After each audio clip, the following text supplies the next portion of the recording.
beautiful. Ya, kurang lebih nih ya Pak. Jadi adaptasi di masa pandemi. Nanti ada beberapa slide yang saya skip. Biasa nih kalau beauty personal care pasti bagus-bagus gambarnya Pak. Oke, ini adalah visi kita. Kalau jadi PT Martina Berto Tbk ini anak perusahaan dari Martatil Group ya. Jadi jelas punya visi, yaitu menjadi perusahaan kecantikan dan spa yang terkemuka di dunia dengan nuansa ketimuran dan tentunya memanfaatkan teknologi modern, ya, dan pengembangan dan peningkatan nilai tambah bagi semua pemangku kepentingannya gitu. Jadi baik itu investor, shareholder, lalu capital market, lalu masyarakat sekitar, karyawan, suppliers, gitu ya. Tentu kita punya misi ya. Misi adalah menawarkan produk perawatan kecantikan, mulai dari make up, skincare, haircare, body care, jamu. Jadi konsepnya adalah top to toe gitu, dari ujung rambut sampai ujung kaki. Ya, kepuasan pelanggan itu sangat penting bagi kita. Lalu kondisi keuangan yang sehat dan juga tenaga kerja yang kompeten dengan metode operasi, sistem teknologi, dan juga menerapkan good corporate governance yang secara baik. Kalau itu perusahaan publik, maka secara standar perusahaan publik, dan juga memberikan keuntungan yang wajar, dan juga kita penetrasi ke pasar internasional di mana fokusnya adalah di Asia Pasifik dan Asia Tenggara yang terbesar. Ini adalah kurang lebih bisnis portfolio dari Martatil Air Group.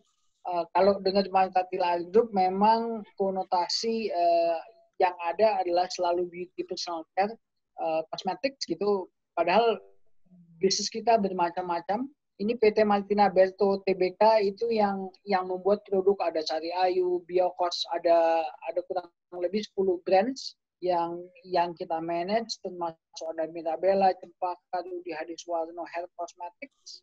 Lalu ya Rudy Hair Cosmetics itu kita akuisisi tahun 2016. Wow. Sebelumnya licensing agreement dengan Rudy Hadiswarno Cosmetics sudah lama ya. Lalu kita punya kontrak manufacturing business namanya PT Sedevindo. Jadi ini adalah kontrak manufacturing. Jadi siapapun yang mempunyai beauty personal care mau buat kita, itu kita layani ya sejauh memenuhi term and condition-nya sudah pasti. Baik itu pesaing maupun bukan pesaing tetap kita layani. Kenapa demikian? Sebab mencari kontrak manufacturing di semua tempat itu gampang ya. Jadi kalau kita tidak melayani, maka dia akan buat tempat lain. Nah, rezeki membuat itu kita tidak akan dapat, ya gitu. Jadi kurang, dan produknya juga berkompetisi di pasar gitu. Jadi lebih baik kita buatkan, ya udah kita dapat rezeki membuatkan itu. Lalu kita punya juga sales logistic and distribution, dulu namanya PT Sari Ayu Indonesia, karena historisnya kita punya brand Sari Ayu. Jadi distributornya namanya PT Sari Ayu Indonesia. Lalu namanya kita ganti kurang lebih di 2006 namanya SAI Indonesia Spirit Attitude Integrity. Dan tujuannya adalah untuk mendistribusikan doing sales logistik untuk berbagai macam produk consumer ya. Termasuk sekarang kita banyak melayani food beverages juga. Jadi ada produknya Nestle kita layani untuk beberapa area, lalu Lotte. Jadi sekarang adalah ini distributor apa, yaitu beauty personal care dan juga barang konsumsi lainnya, dan terus itu mau kita kembangkan. Lalu kita punya international distribution di Eastern Beauty Pelago. Lalu kita punya creative agency yang di bawah itu namanya Creative Style. Kita punya labor outsourcing yang namanya Kreasi Boga, yang kontribusi daripada external principle atau rezekinya dari non-grup itu kurang lebih sudah 80%. Ya. Jadi di dalam grup 20%, non-grupnya 80%. Labor outsourcing company. Lalu kita punya Malta Beauty Gallery, ini beauty education. Beauty education sekarang karena COVID-19 ini lagi tutup ya. Jadi online dan sebagainya. Lalu kita punya spa yang namanya Cantika Puspa Pesona, itu perusahaan spa manajemen. Memang bedanya kalau ini bercanda aja, kalau spa kita itu dari jam 10 nanti kurang lebih jam 6 sore dia udah tutup. Kalau bapak-bapak mungkin tahu ya, tapi bapak saya ada spa yang bukanya di jam 10 malam, nanti tutupnya pagi. Nah, gitu. Jam 6 pagi, Pak. Nah, kita fokusnya adalah di women's spa ya. Cuma kita menerima pria juga, tapi tidak semua tempat, dan terapisnya juga pria. Gitu. Nah, itu. Ya. Lalu kita punya baru sih, itu PT TPS, itu adalah PT yang mengelola daripada retail yang Maltatil Art Shop itu. Jadi kurang lebih bisnis Maltatil Art Group adalah kurang lebih seperti ini, dengan berbagai macam portfolio, dan ke depan kita akan fokusnya memang di consumer ya, di consumer, bukan di bisnis non consumer ya. Kurang lebih adalah seperti itu. Ini beberapa brands di Maltatil Art Group ya, di produk ya. Produk. Jadi ada professional artist cosmetics yang paling atas, solusi divisi spa itu yang lebih luxurious. Lalu yang lebih mass dan mastis itu yang ke bawah ada juga di Suwarno, Biocos, Caring, Sari Ayu, Belian, Mirabella Cempaka. Dan semakin naik ke atas, maka jadi value-nya itu, value untungnya besar ya. Kalau yang biru dan ke bawah itu kita main di volume ya, di volume. Ya, bisnis kita luar biasa besar adalah di mass consumers. Mass consumers ya. Dan fokusnya adalah di situ, kita main di volume. Nah, kurang lebih kita dalam menjalankan bisnis ini kurang lebih 50 tahun memang kita menjunjung tinggi bisnis ethics ya, dan empatik yang luar biasa. Memang founder dari kita itu Bu Maltatil Art dan keluarga beliau itu memang bisnis ethics dan empati sangat besar. Sering disebut mereka adalah sebagai social entrepreneur gitu ya. Social entrepreneur. Jadi bukan very capitalist entrepreneur yang yang dalam tanda kutip menghalalkan segala cara. Gitu. Ya, artinya bukan saya menyebutkan bahwa semua kapitalis itu menghalalkan segala cara, enggak begitu. Tapi ada banyak bisnis yang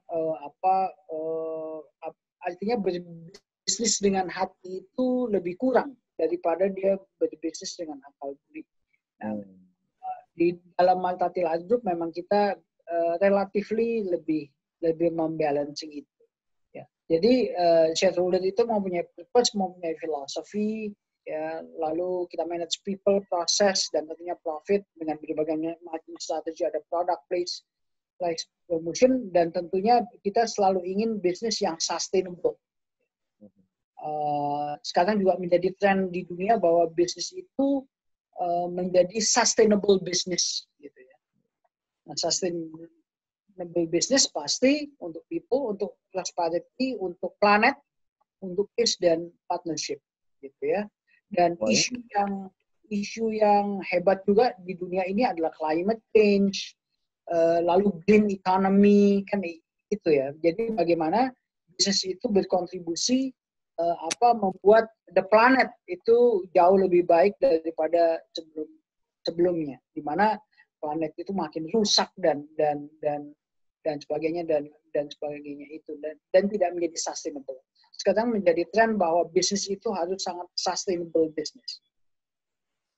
Ya, ini people kurang lebih kalau di masa pandemi ini bagaimana kita kita kontribusi ya ini di rumah aja dan sebagainya, kita buat hand sanitizer, lalu bagaimana kita berpartisipasi dengan difabel ya, prosperity, lalu ini kita mendidik terapis dari jadi mereka ini adalah yang dari pedesaan dan sebagainya, yang dimana orang tuanya rezekinya kurang dan sebagainya, tapi mereka punya potensi menjadi terapis gitu. Itu kita lakukan pendidikan gitu. Jadi supaya mereka bermanfaat bagi keluarganya dan juga secara besar adalah bermanfaat bagi Indonesia. Ini bagaimana kita melakukan paguyuban Laskar Jamu Gendong. Waduh, Laskar Jamu Gendong ya? Laskar Jamu Gendong. Ini bagaimana kita say no to plastic bags gitu. Ini Planet ya, ini KIS ya kan. Pemberdayaan wanita juga kita memberdayakan daripada UKM melalui rumah Maltatilar yang ada di Gombong di Kebumen. Lalu kita melakukan kolaborasi dengan PBNU ya, NU Talent Camp ini. Jadi itu satu kolaborasi yang bagus di mana kita mengedukasi daripada produk-produk kita, tapi juga bagaimana kita mendidik daripada para santri dan sebagainya untuk bagaimana mereka bisa melakukan personal grooming. Ya. Nah, ini dia Muslimat NU. Ini bagaimana 4 pilar dari Maltatilar Group ya, beauty culture, beauty education, beauty green, dan pemberdayaan daripada wanita. Ini yang kita junjung terus ya. Ini Sustainable Development Goals, di mana sekarang kalau United Nations itu mempunyai Sustainable Development Goals SDG, tentunya kita meyakini bahwa kita menerapkan beberapa yang di sini kita belum perfect ya. Tapi ini adalah nyata gitu. Gender equality kalau menjadi pertanyaan di dunia bagaimana memberdayakan wanita, sebab secara profesional juga itu kesempatan daripada wanita jauh lebih berkurang daripada pria. Tapi kalau di Maltatilar itu terbalik loh. Pria itu sangat minoritas. Mayoritasnya adalah wanita di sini. Gitu, ya. Ini Bu Maltatilar sebagai pioneer SDG dari Indonesia. Ini Maltatilar Group sekarang kita 50 tahun. Nah, lalu new normal ya. Jadi harus social distancing, work from home, hand wash, lalu menggunakan masker.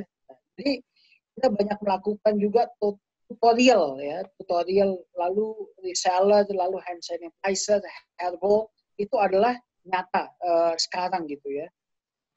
Nah, kita melakukan yang namanya survival program di tahun 2020 ini. Jadi misalnya karyawan gitu.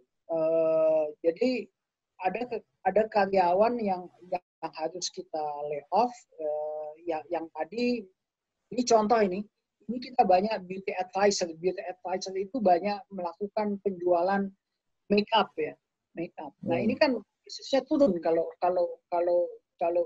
bisnis make up, sebab orang setengah wajah dia ketutup oleh masker ya. Nah, siapa yang bermake up kalau di dalam rumah kan, orang bermake up itu kan supaya kelihatan pede dan sebagainya, dia di luar tempat tinggal. Nah, otomatis yang begitu-begitu maka very less job gitu, dan kontrak harus kita berhentikan dan sebagainya. Tapi kita tidak mau kehilangan mereka dan kita melakukan yang namanya reseller. Jadi mereka menjadi ambasador daripada produk-produk kita. Terus juga switching ya dari cantikan ke kesehatan, antiseptik, disinfektan itu.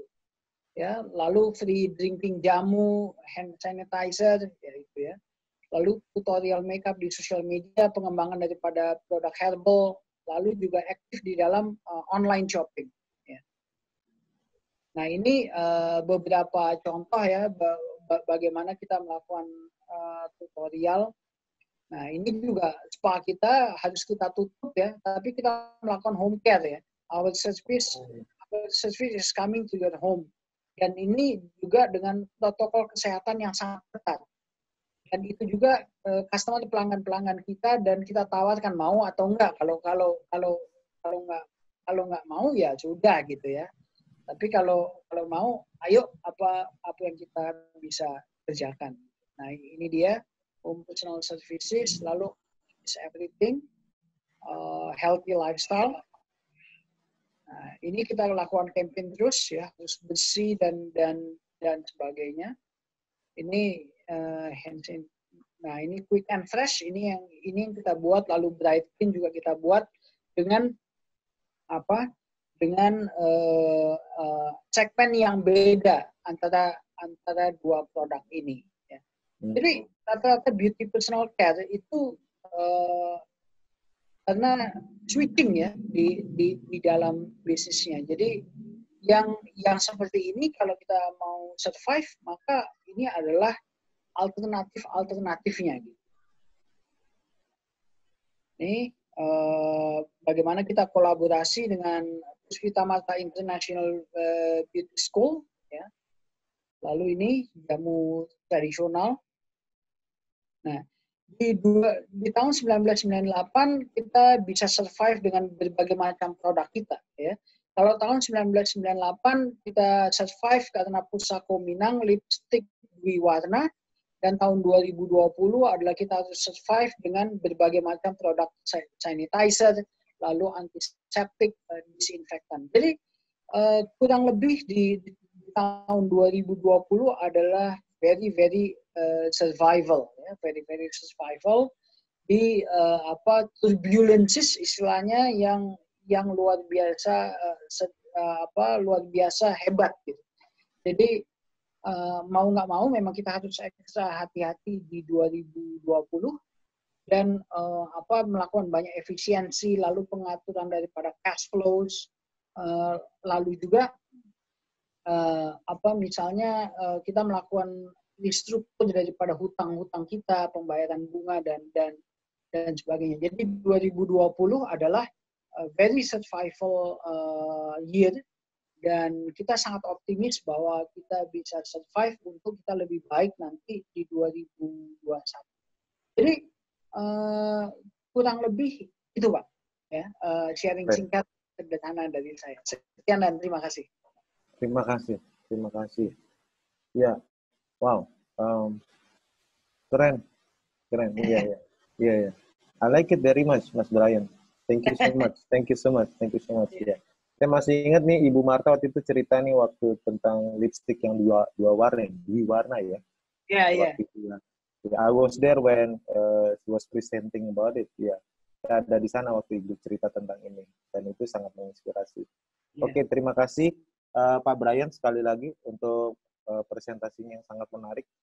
Tadi yang di halaman awal tuh cantik-cantik ya Pak ya. Ini saya pengen pindah kerja aja di perusahaan kosmetik kali ya. Oke, untuk selanjutnya Pak Dedi dari Dana, sahabat saya mungkin akan sharing tentang bagaimana digital payment. If you don't mind Pak, silakan sharing saja langsung any insight yang Bapak mau share malam hari ini. The place is yours Pak, silakan Pak. Terima kasih Pak. Yeah. Saya langsung share saya punya screen.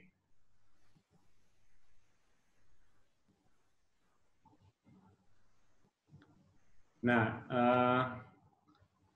mungkin pertama-tama saya perkenalan dulu nih. Yeah. Saya Dedi Sahat, alumnus MMUI 2003 sampai 2006. Saya sebenarnya orang banking, 20 tahun terakhir, lebih banyak di corporate banking, tapi terakhir nyasar di Techfin, di digital. Jadi ini sesuatu yang baru buat saya dan memang sangat menarik juga gitu Pak. Jadi saya juga banyak belajar dan untuk Dana sendiri, Pak, kita itu mempunyai visi untuk menjadi jembatan, Pak. Kita ingin jadi jembatan yang terbesar supaya bisa mengantarkan masyarakat itu menjadi masyarakat non-tunai, Pak.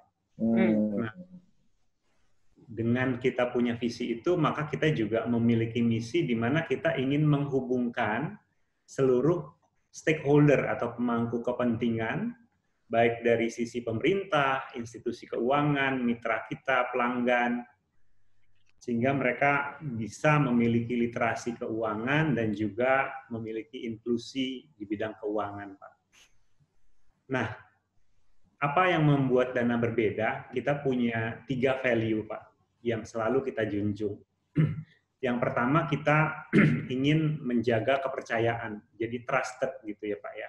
Di sini kita 100% memenuhi ketentuan regulator. Kemarin waktu government atau BI dalam ini launching mengenai KRIS, semua harus masuk KRIS, kita punya QR langsung yang pertama itu kita comply untuk KRIS. Nah, kita juga menjaga kepercayaan user kita punya yang namanya dana protection, Pak. Jadi kalau ada transaksi fraud, itu dana akan mengganti kalau memang terbukti bahwa fraud itu disebabkan oleh pihak lain gitu.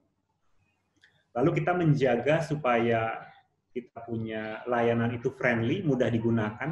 Jadi kalau kita punya di Play Store gitu ya Pak ya, dibandingkan dengan aplikasi yang lain, itu megabytes-nya termasuk paling yang kecil Pak gitu, nggak makan terlalu banyak data lah. Dan yang terakhir kita punya value adalah accessible, supaya kita mudah diakses oleh siapapun juga gitu Pak. Nah ini 3 value yang selalu kita jaga. Nah, jadi ini sekilas mengenai Dana secara komplit dalam satu halaman, bahwa Dana itu memiliki bisnis kita adalah electronic money dan digital wallet gitu ya Pak ya. Mungkin buat teman-teman yang di sini semua, jangan lupa download Dana dulu, nanti terakhir saya punya cerita kagetan juga gitu kan. Saya pakai Dana loh Pak. Ada dana kaget gitu kan ya. Kita punya bisnis itu sebenarnya 3 pilar Pak. Kita punya payment business, kita punya merchant business, dan kita punya financial services business. Nah ini yang kita bangun, dan kita itu majority dimiliki oleh grup MTech. CEO kita Pak Vince Iswaratyoso, dan kita itu juga 100% buatan lokal Pak, di mana seluruh developer kami, seluruh karyawan kami, engineer dan non-engineer semuanya orang Indonesia. Wow. Kita produk lokal. Bukan anak bangsa ya? Anak bangsa Pak. Iya. Nah, di kita itu punya yang namanya widget sama wallet. Jadi kalau Bapak download Dananya itu namanya wallet, tapi kalau tadi Bapak belanja di Bukalapak kelihatan logo Dananya kecil sebagai source of fund, itu namanya widget gitu Pak. Atau kalau pas lagi beli Tix ID gitu ya Pak ya. Lalu Lazada, nah itu kita sebagai widget Pak. Nah, kita juga untuk saat ini sudah mencapai 40 juta user yang sudah register di Dana, dan transaksi kita itu rata-rata setiap hari antara 2-3 juta.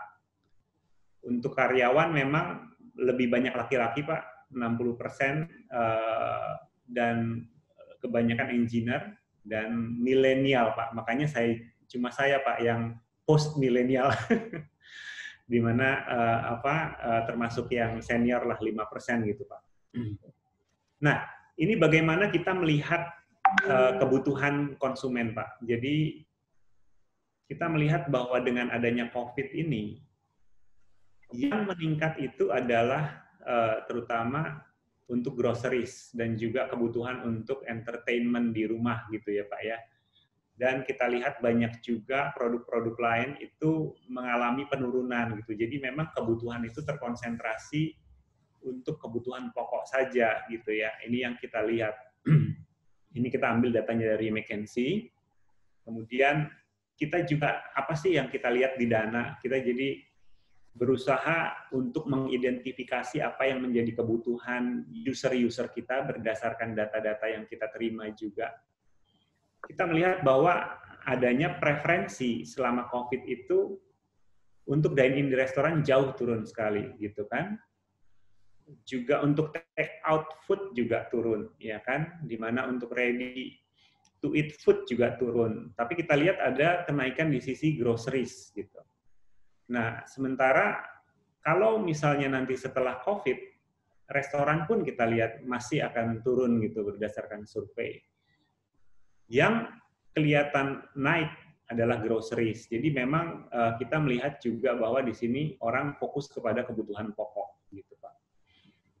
Nah, di sini kita lihat juga bahwa apa intention atau mungkin barang-barang yang akan dibeli gitu ya Pak ya. Di sini kalau kita lihat ada casual wear, ada mobile phone. Nah ini mungkin di sini disampaikan bahwa ada 3 warna Pak, yaitu barang-barang yang dibeli 3 bulan yang lalu, barang-barang yang sedang direncanakan untuk dibeli dalam tahun ini, tapi ada juga yang dipospon gitu Pak. Nah kita lihat bahwa semuanya kembali juga mengarah kepada kebutuhan pokok gitu Pak. Nah ini juga ada produknya Pak Brian, ada personal care and wellness gitu ya, skincare, ada make up, ya kan. Nah di sini juga kita lihat bahwa intensi untuk membelinya itu cukup lebih besar dibandingkan yang lain lah yang untuk tertiary goods gitu ya. Nah ini yang kita lihat. Lalu kita juga melihat bagaimana dalam jangka panjang respon kepada physical retailers gitu Pak. Ya, di sini kita lihat bahwa e-commerce akan bertumbuh. Ya, bertumbuh dan ini juga akan menjadi tantangan untuk sekarang mungkin yang offline shopping. Nah, di sini juga kita lihat bahwa marketplace juga ke depan masih akan bertumbuh Pak. Mungkin kalau Bapak kemarin di bulan Maret sempat lihat bursa saham US itu drop, ya termasuk Amazon juga sempat 1.600 US gitu kan, tapi tiba-tiba dia sendirian yang rebound. Sekarang udah di 3.000 Pak. Nah jadi ini juga cerminan bahwa dunia digital dan online akan terus mengalami pertumbuhan. Nah ini untuk konsumsi China selama pandemik. Di sini ada 4 industri yang teratas yang memang sangat dipengaruhi. Yang pertama terutama adalah wisata keluar, perjalanan domestik, perjalanan bisnis, sama untuk dine out gitu ya Pak ya. Nah, kita lihat juga bahwa 4 industri ini memang sebenarnya penyumbang transaksi digital juga Pak. Jadi kalau kita bicara traveling, ticketing, hotel, Airbnb, itu semuanya sekarang habis Pak untuk dunia online. Makanya kalau sekarang ini yang kita alami, transaksi itu tiket size-nya tuh jauh lebih kecil. Nah, ini apa yang diinginkan oleh konsumen pada saat COVID ini berakhir gitu kan? Semuanya itu ingin jalan-jalan, ingin makan di luar, ingin shopping, dan ingin entertainment gitu. Cuma memang kita sepertinya masih belum di ujung tunnel, jadi ini hal-hal yang memang sangat didambakan tapi belum bisa dilakukan gitu ya Pak ya. Yeah. Dan ini adalah tren konsumsi setelah pandemi, di mana kita lihat bahwa dari sisi setelah 3 bulan setelah wabah gitu ya, di sini intensinya itu yang terutama adalah kita lihat yang negatifnya paling sedikit tuh masih rata-rata konsumsi Pak gitu. Nah untuk perjalanan itu sendiri kayaknya juga tingkat kembali ke normalnya itu juga masih akan negatif semuanya ya Pak ya. Itu yang kita lihat. Nah ini adalah tahap pemulihan konsumsi, di mana kita lihat kalau misalnya berdasarkan region atau daerah ya, dan juga berdasarkan pemulihan faktor usia dan berdasarkan urutan konsumsi. Nah ini adalah urut-urutannya mereka. Nah ada perubahan mindset juga yang kita lihat Pak, di mana yang diutamakan adalah offline safety dan adanya online preference gitu ya Pak ya. Jadi pertumbuhan di online preference, orang yang tadinya mungkin melakukan hal-hal offline sekarang jadi online, dan orang meningkatkan perhatian kepada keamanan supaya contactless gitu Pak. Nah ini kurang lebih perubahan dari tingkah lakunya. Ada mega shift-nya ini ada 4 kita lihat. Ada tren untuk stay at home, ada tren juga untuk back to the bottom of the pyramid. Lalu ada juga tren untuk go virtual, dan ada tren untuk lebih meningkatnya empati sosial gitu ya, untuk solidaritas ya, untuk donasi gitu ya Pak ya, dan orang menjadi lebih religious gitu kan. Kita lihat perubahan-perubahan itu. Nah, new normal itu kemudian kita coba lihat juga di mana bagaimana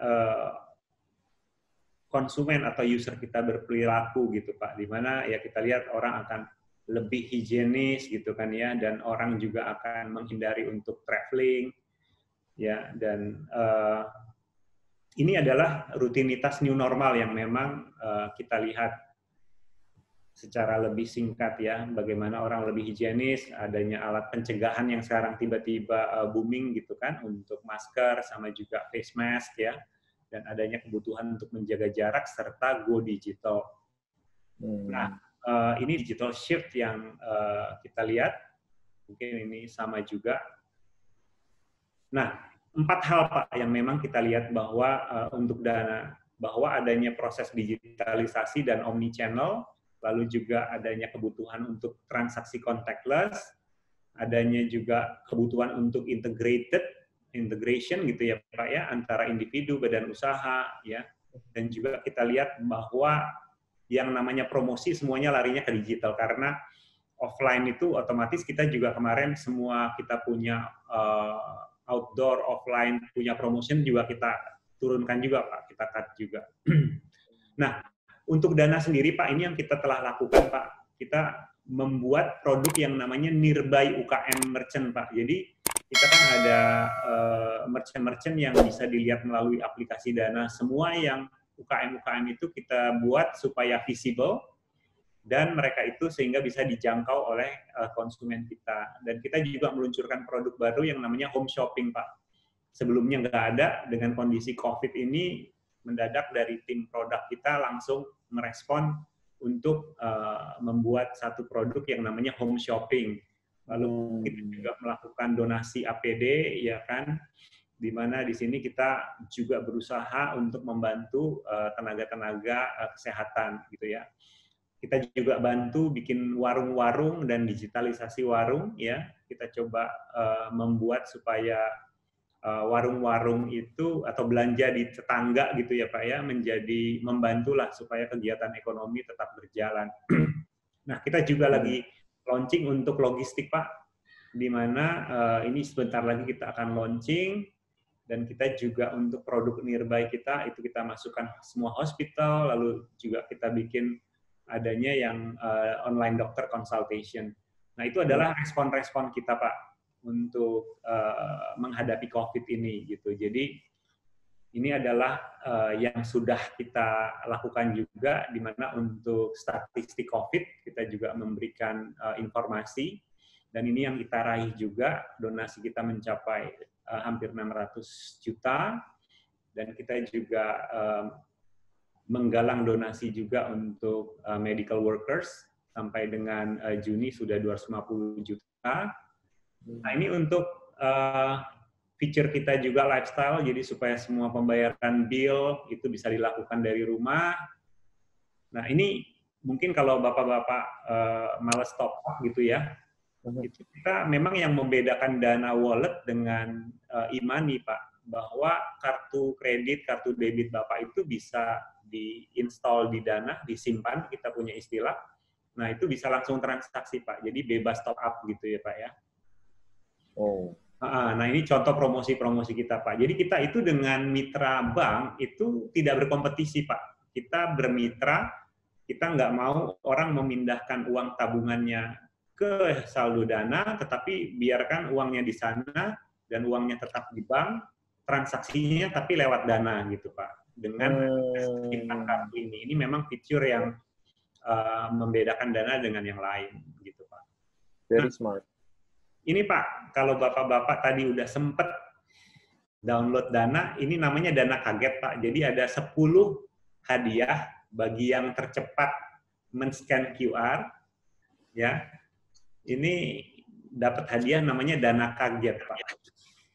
Mungkin buat bapak-bapak, ibu-ibu yang tertarik untuk langsung share nanti bisa dapat Dana Kaget.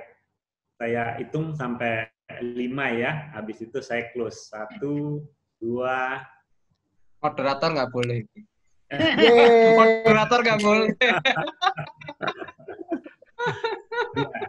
Moderatornya doyan hadiah. Saya harus 5.000. share ya, Pak ya. Hadiahnya dibikin door prize. Ya, jadi 5.600 asik. Ya. apa yang saya sharing bisa memberikan gambaran mengenai Dana, apa yang kita lakukan, Interesting. dan saya juga bisa menjadi referensi bagi kita semua. Tapi memang tantangan utama kami adalah bagaimana tadi resources kami yang terbatas itu kita harus alokasikan karena kita semuanya work from home, Pak. Kita baru mulai minggu ini membentuk tim ABC yang masuk seminggu, tapi sebelumnya kita full work from home. Yang kita alami adalah dengan work from home itu justru kita lebih efektif juga gitu, Pak. Itu sih yang mungkin saya bisa sharing karena memang kita customer facing itu tidak kita lakukan dengan kita punya bisnis aplikasi gitu ya, atau mungkin dengan kita punya app. Nah, jadi kita menghadapi kondisi komunikasi dan proses kerja yang juga kita lihat semakin semakin fleksibel lah gitu ya untuk kita dengan kerja di rumah. Demikian Pak, terima kasih. Terima kasih. Terutama terima kasih buat Dana kagetnya. Jadi teman-teman jangan lupa download Dana. Gue jadi ambasador aja deh malam ini deh ya. Dan jangan lupa beli kosmetik pakai Dana. Kosmetiknya masih kelar tentunya. Oke, ya terima kasih. Mas Dedi, keren banget, very inspiring. Mas Brian juga, Pak Brian, terima kasih, sangat insightful. Kapan nih bisa main ke tempatnya Pak Brian gitu, nanti saya bantu-bantu itu jadi beauty care kayak atau apa kayak gitu ya. Gitu. Oke, nah ini ada pertanyaan pertama nih Pak, sorry agak banyak ya Pak ya, bagaimana pertama itu Marta Tilaar mengaplikasikan Planet dalam SDG-nya, considering menangani sampahnya gitu loh Pak Brian. Oke, itu ya, satu. Nah, silakan, mau langsung atau mau ditampung dulu? Saya jawab aja langsung. deh, ya. Nah. Jadi kita punya campaign tukar cangkang itu, kemasan. Jadi kalau udah terkumpul kita salurkan kepada pihak ketiga. Satu. Lalu juga penggunaan tas belanja dari bahan alami yang ramah lingkungan, yang environmental friendly. Dan juga di packaging kita itu kita tulis ya jenis plastiknya, ada penandaan jenis plastik. Jadi tujuannya adalah untuk memudahkan daripada proses recycle. Jadi kurang lebih kalau Planet itu kita berkontribusi dengan cara seperti itu.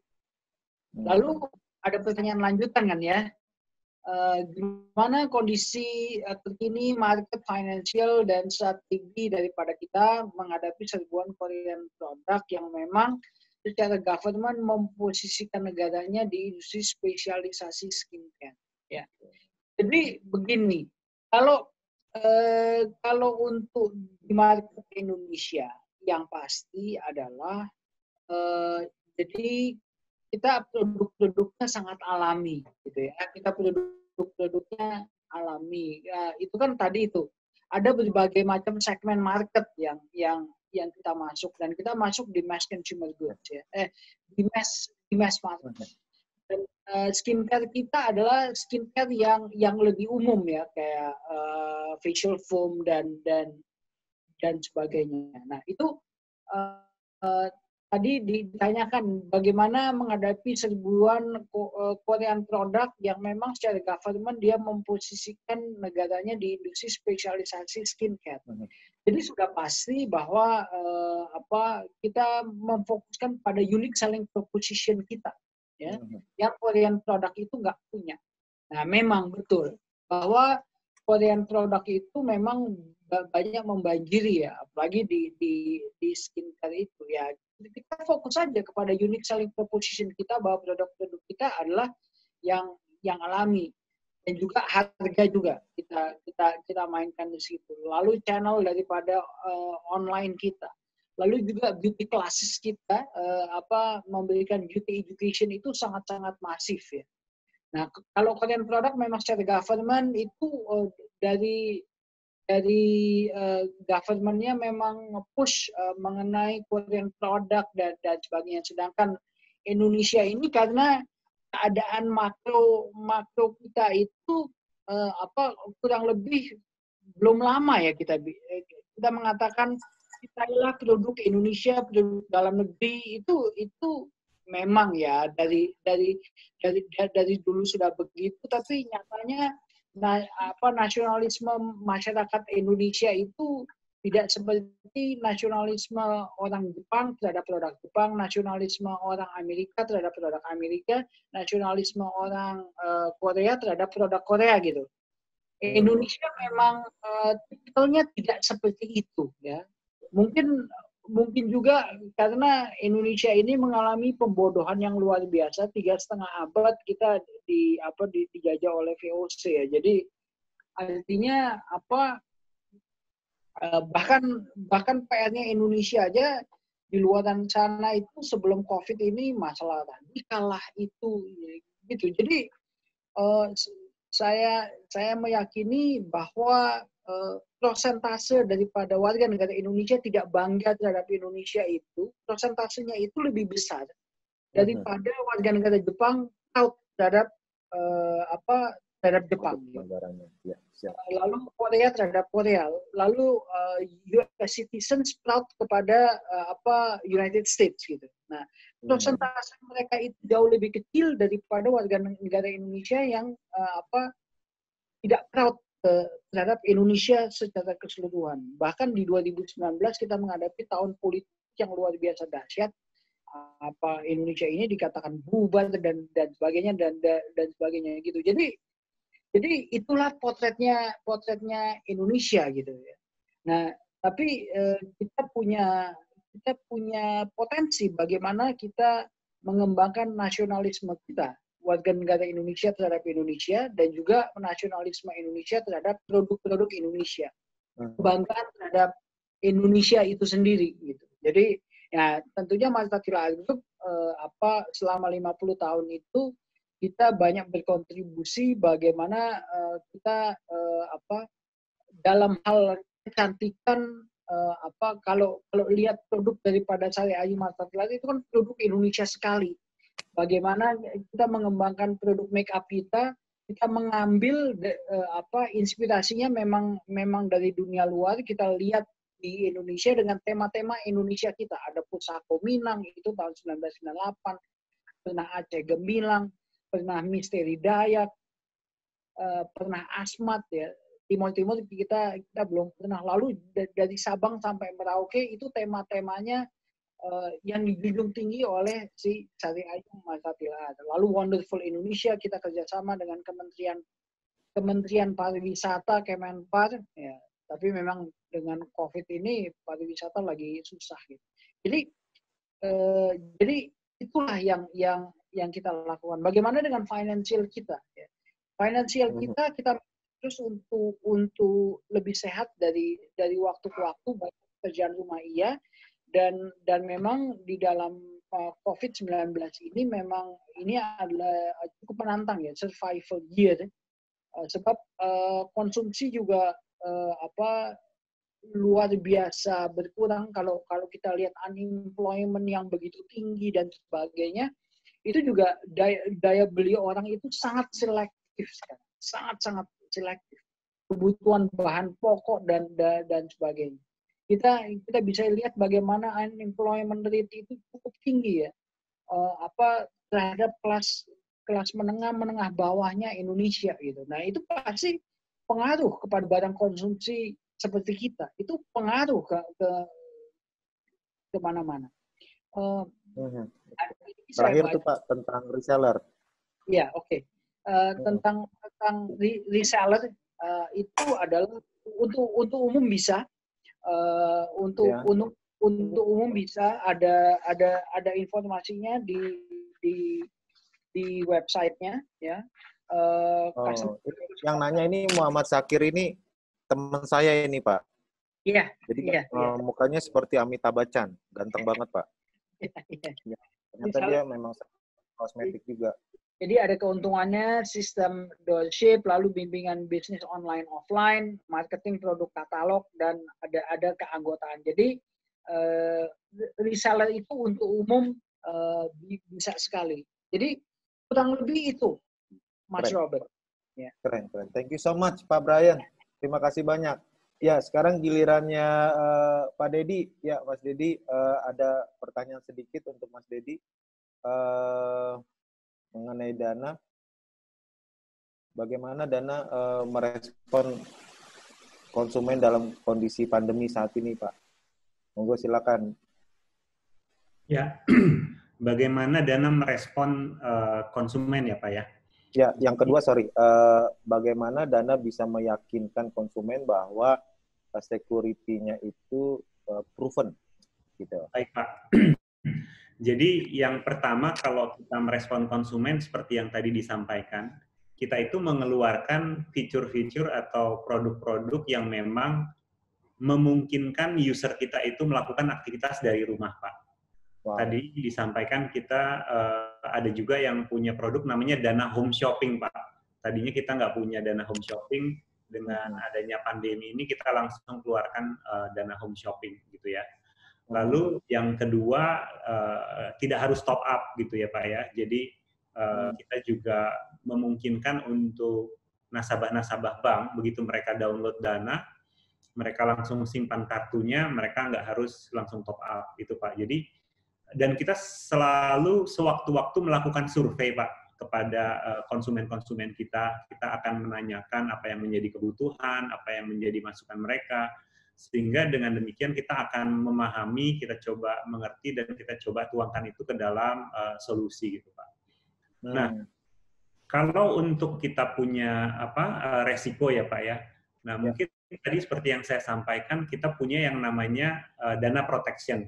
Dana protection itu adalah jaminan bagi user untuk dilindungi seandainya ada fraud, kita akan ganti.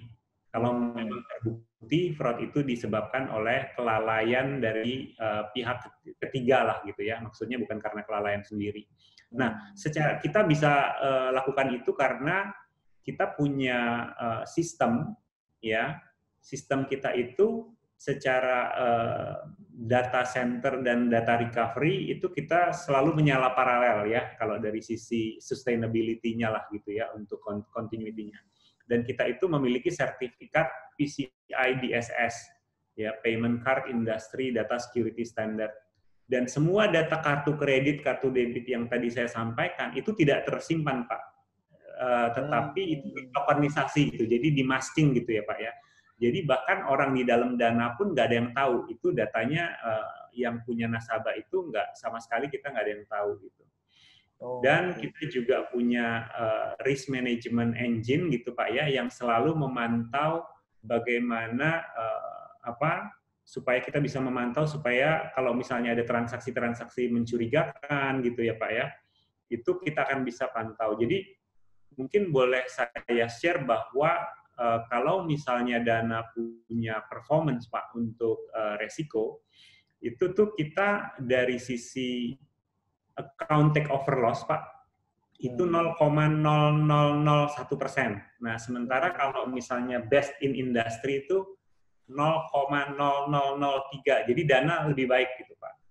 Terus untuk yang card fraud loss-nya kita juga 0,03% itu sama dengan yang best in the industry, ya kan. Jadi kurang lebih itu yang mungkin bisa saya sampaikan. Di samping kita memang berkomitmen memberikan proteksi, tapi bukan hanya karena kita berani-beranian gitu Pak ya, tapi memang kita membackup dengan perlindungan baik di dalam perusahaan maupun di luar perusahaan juga gitu Pak, kurang lebih. Thank you, keren. Makasih banget nih, saya juga kebetulan bukannya promo ya, sejak Dana keluar itu saya juga udah pakai Dana nih gitu kan.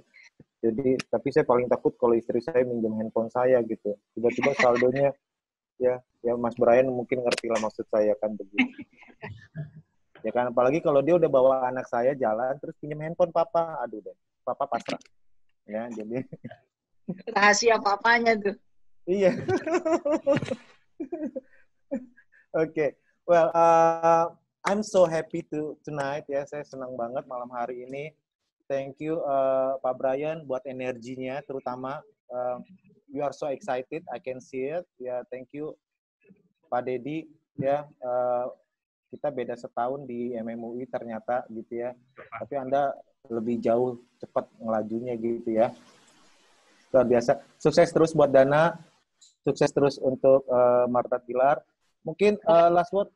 Ya, siap. Last word dari ketua saya, my chief, Pak Arif, if you want to say something. Mas Robert, itu ada pertanyaan yang belum terjawab deh. Itu kan yang Ibu Terry Octave itu ada pertanyaan tuh. Consider, yes, tadi sih Ya, udah. pertanyaan yang menarik itu. Tadi udah disinggung, tapi boleh juga kalau mau ada satu lagi, boleh, silakan. Ya, itu kan pertanyaannya, coba dibaca dulu semuanya deh. Ya. Jadi ada peserta Terry Octave, dia minta input dari para pembicara bagaimana dengan perusahaan-perusahaan yang tidak bisa online activation. Ya, yang nggak bisa online. Pak Brian, mungkin Bapak punya ide untuk perusahaan-perusahaan yang nggak bisa online, katakanlah UKM yang baru saja mulai, yang rumahan, ibu-ibu. Perlu verifikasi umur. Silakan Pak Brian, mungkin if you have any insight Pak, ada ide apa? Sorry, gimana Pak? Tadi Pak, sorry Pak. Minta masukan untuk perusahaan-perusahaan yang belum bisa online activation, seperti perusahaan-perusahaan yang selain yang red line ya, rokok gitu, obat, minuman tertentu gitu yang dilarang keras beraktivitas. Ya kalau minuman ya lu jangan online deh, ngapain juga gitu minuman keras online juga di tengah pandemi. Ya orang jaga kesehatan gitu. Tapi kalau rokok gimana? Ini kayak seperti produknya produk red line ini Pak. Ya, aktivitas marketing di sosial media karena marketingnya ya verifikasi umur dan parameter lainnya. What do you think Pak? Saya lihat pertanyaan ini lebih ke produk red line sih. Oke. Nah, ini yang mungkin saya bisa bantu ya. Tapi apakah ini bisa menjawab atau enggak? Ini yang tidak pasti gitu. Sebab kan kalau kita itu adalah industri yang relatively yang beauty and health gitu ya. Jadi kalau seperti rokok dan sebagainya ya memang mau nggak mau mesti banyak kreatif ya. Memang agak sulit kalau seperti rokok itu kan dia kan misalnya brand activation dia mensponsori daripada satu konser dan sebagainya. Ini mau nggak mau apakah bisa berkolaborasi dengan konser yang misalnya virtual gitu.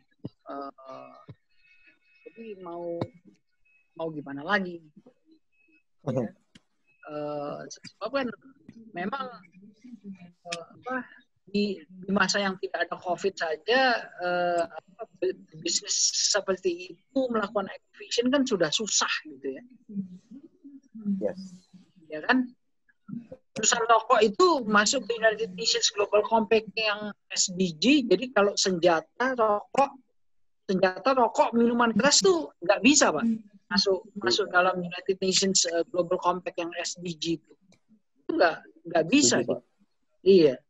Jadi memang di situasi yang harus mencari terobosan sendiri ya. Kalau yang di green line kan jauh lebih gampang gitu. Nah kalau yang red line ya mau nggak mau harus outspoken sendiri dia. Iya. Jadi mungkin kurang lebih jawaban saya sih itu ya. Ya. Maaf kalau kurang bisa menjawab ini.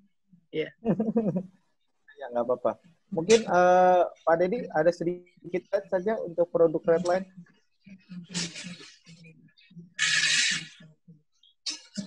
Ya Pak.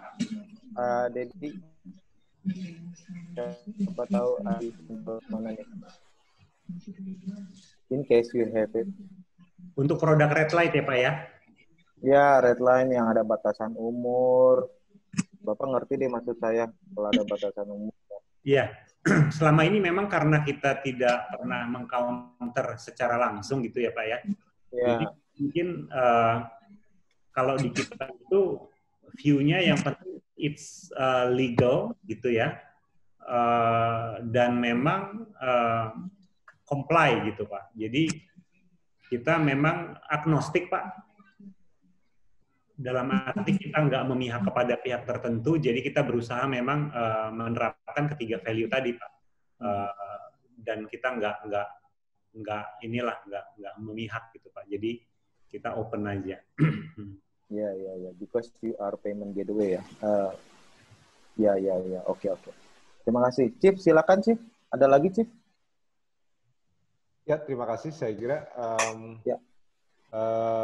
Terima kasih kepada para pembicara, khususnya Pak Brian dengan Pak Dedi Sahat. Ya, memang tadi ada beberapa pertanyaan yang terkait redline ini produk, tapi saya kira mungkin itu bisa nanti terpisah juga pembahasannya karena memang